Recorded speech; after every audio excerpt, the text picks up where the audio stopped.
Hello and welcome to another episode of Cult Movie Club. Today I'm going to be quickly going through some Blu-rays that I got in the back end of September and October. I want to say quickly, I've got quite a bit to go through here, so as quick as I can. It's a mixture of stuff, and there looks like some extravagant purchases here, but I had some Amazon vouchers left over for my birthday that I eventually spent at the end of last month, along with some bits and bats that I've seen in CX and in charity shops, and a couple of bits that I've just been after for a while that I treat myself to.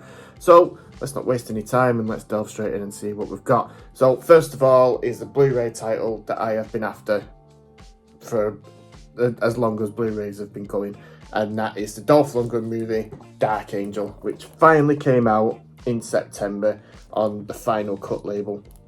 I'm pretty shocked that 88 Films or RL Video never put this out. It's such a classic kind of B movie from the late 80s. It's one of Dolph Lundgren's best films in my opinion, and we need to see more Dolph Lundgren films on Blu-ray because there still has only been a handful in the UK at present. So I'm hoping this and the Masters of the Universe, which is 88 Films, are releasing next month. I'm hoping is the start of some of these earlier titles coming through. So I'm not even opened the seal on this yet because I'm what I spend a Saturday night, a few beers, because I've not seen this for a long time. So I am really looking forward to watching that. Next is, I love this label. They've not done me wrong yet, and that is Vestron Video. Managed to pick up Larry the White Worm, which is a Ken Russell film in the slipcase. So I think I've got 5 of these now, and I like all of them. It's a really good range. This I did enjoy. It was really bizarre in parts, like a British horror comedy, but it's just really weird. Also, very early performance from Hugh Grant, so that's worth checking out if you've not seen that. That is a really good range to start getting into if you've not already. Next is a film that I saw pretty cheap. It's on the Shameless label. I don't really own many of these Shameless titles. A lot of the stuff they release is not really my thing. Yeah, this was quite good. It's a Sergio Martino film, and I watched it really late at night, and I thought it was alright, but I think I need to watch it again, and I'm pretty sure when I watched it, it was out of sync. I watched it on the PlayStation 3, and I'm pretty sure all of the audio was out of sync. So maybe it wasn't, maybe it's just really badly dubbed, but I'm going to give that another go at some point. It was okay.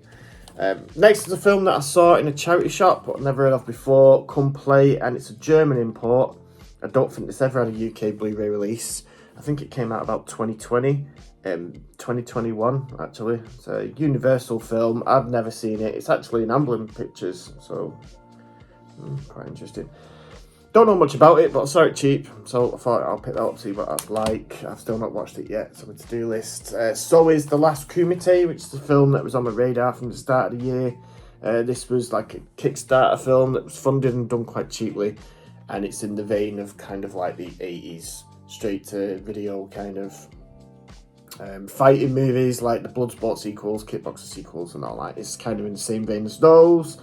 There's some 80s stars in it, Billy Blanks, Cynthia Rothrock, but there's also some newcomers in it.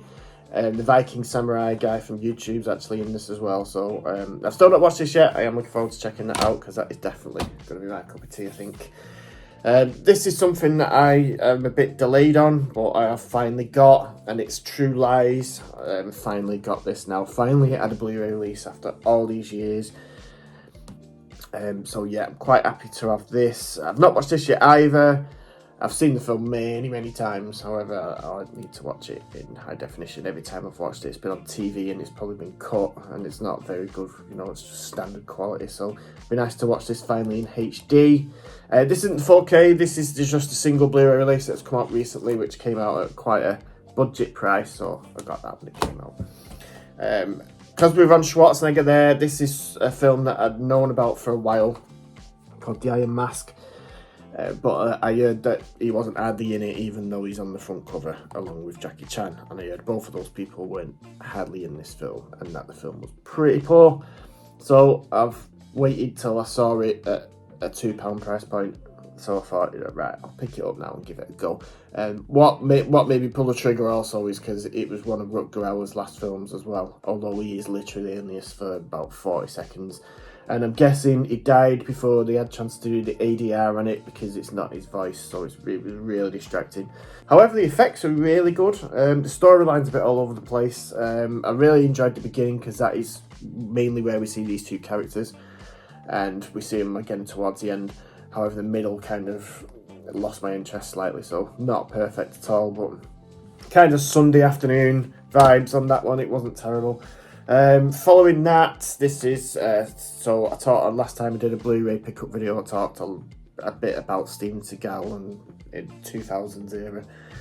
I saw not long after I did that video, I also saw this title, like Pound. So with all that being on my mind still, I picked it up and I thought, I've not seen this one since 2005. It was slightly better than I remember it being. However, still nowhere near as good as it probably should be. However, it wasn't a complete waste of time. The story made more sense on this rewatch because I remember watching this film when it came out and having no clue what it was about because the plot was all over the place. And it really was really hard to keep track of. An action film shouldn't be this hard to understand, especially a Steven Seagal one, however. There is some decent bits in it. He seems to be doing more of his stunt work in this film than he did in the one that I talked about previously. So, not a complete write-off. This was one that I'd seen back in the day when it came out. I think it came out in 2013, and this is Cockneys vs Zombies. I wanted to rewatch this because I remember enjoying it, and yeah, it was okay. I don't think it was as good as I remembered it being, but it was still okay. Hard shades of Shaun of the Dead here, and the effects are a lot ropier than I remember them being. However, it still was pretty entertaining. Nice little lenticular slipcase on that also.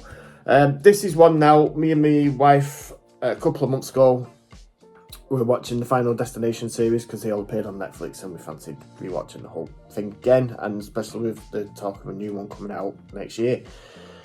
But for some reason, this one was not on there. It was 1, 2, 3 and 5, which was quite annoying, especially when you're doing the whole set.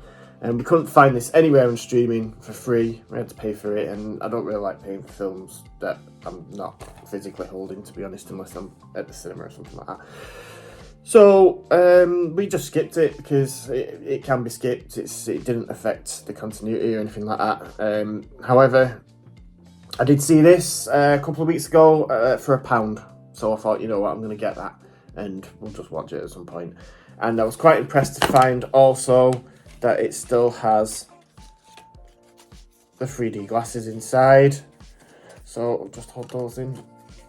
So yeah, I think this is probably one of the poorest Final Destination films. I didn't actually enjoy the third one that much. These are quite cool, these glasses. The second one and the fifth one, however, were really good. The fifth one probably being my favourite, actually, in the way they wrapped it up to the first one. I thought was brilliant. This one, I think, is probably going to be a letdown, but I'm looking forward to watching it, actually, and I'm probably going to give it a go with the 3D glasses, because why not? Why not? It's not proper 3D, is it? But it'll be a laugh, so that should be okay. This is a film I've not seen. And after seeing Alien Romulus, I wanted to kind of get it on my radar, and I found it not long after in a slipcase as well. Don't Breathe, by the director of Alien Romulus, and also the Evil Dead remake, which I absolutely love that film. And I enjoyed Alien Romulus. It's one of the best Alien films for a while, but I'll talk about that in the end of year, best of the year, which will be coming soon. So I've not seen this yet. I'm looking forward to watching that. I wanted to do it over Halloween, but I did lots of films over in October, and I just couldn't fit everything in. This is the film I watched last night, and this is a stone cold classic film, Cold in July, in this nice steelbook.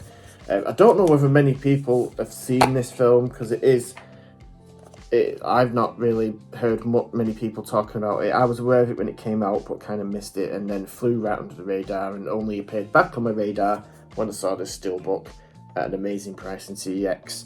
And it's designed like a VHS sleeve because the film's based in the 80s and has a very 80s soundtrack. So it looks really cool. It looks like a video.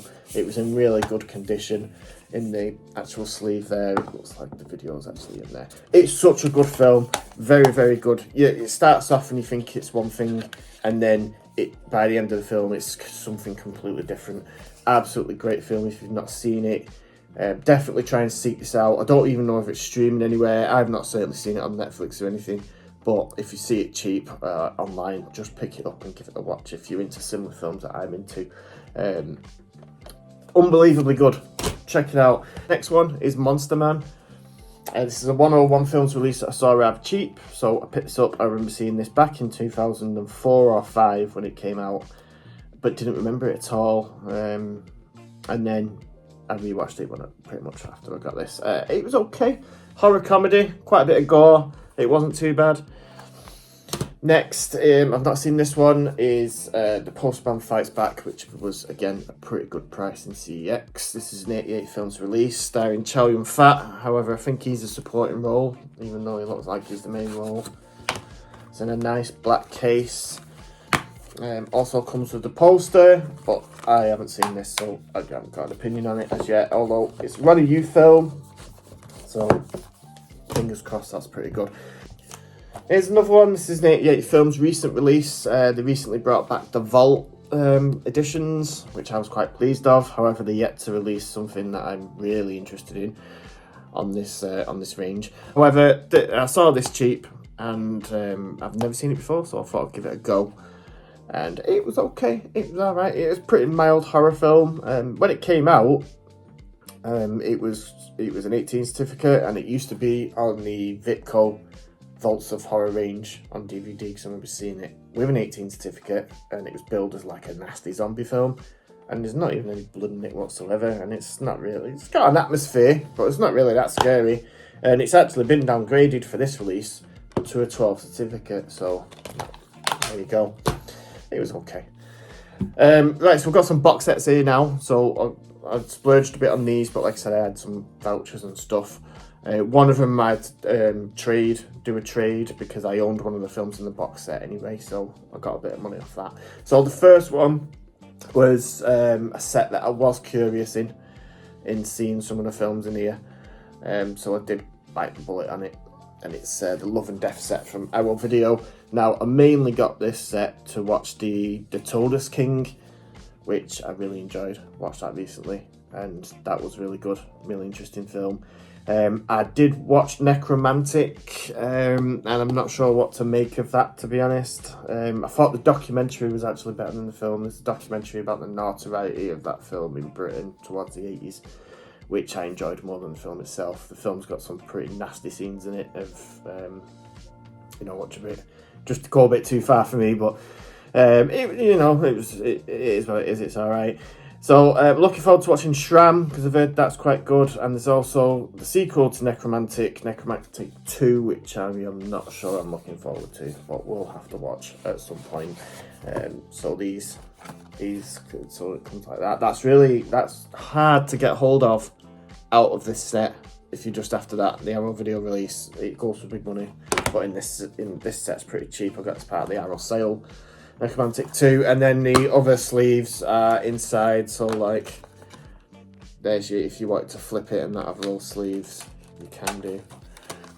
Same with this one, where underneath you've got the Tortoise King sleeve, which is really cool. So I did prefer that film over Necromantic. However, I know why that film is notorious. Like I said, great documentary on that. Next is the House Collection, which is something I've been after since I released it, really, but they just never had the available funds to splurge on it, and there's always been something else that's been there, but saw an opportunity to get it, and I did. House was okay, it's a pretty good film, so it's a pretty good 80s kind of horror comedy. That was alright. House 2 was a bit average, and was very strange. It's like a kid's horror movie, very, very, I had to watch that in 2 sittings. Fell asleep halfway through that one. That was great. House 3, best of the lot for me. However, I've not seen number 4 yet, so up to now, that is the best for me. Brian James and the incredible Lance Henriksen in this film, and it had some pretty grisly bits in it, and was overall a better film for me. Doesn't really seem like a house film, to be honest. It seems like they just kind of had a script and made this horror film and then decided, we'll call it House 3 because we'll make more money. That's what it seems like to me. This apparently, though, is not as good but I haven't seen this yet, so I can't form an opinion. So quite happy to have those. And the last one is, like I said, I did a trade-in on this because I owned one of the films in the set. So I took some money off by trading in for that. So I got this pretty cheap, and it's the 101 box set of Bob Clark films. It's Black Christmas that I had. So this is really nice. We've got postcards in here, which are just like the characters from here, there.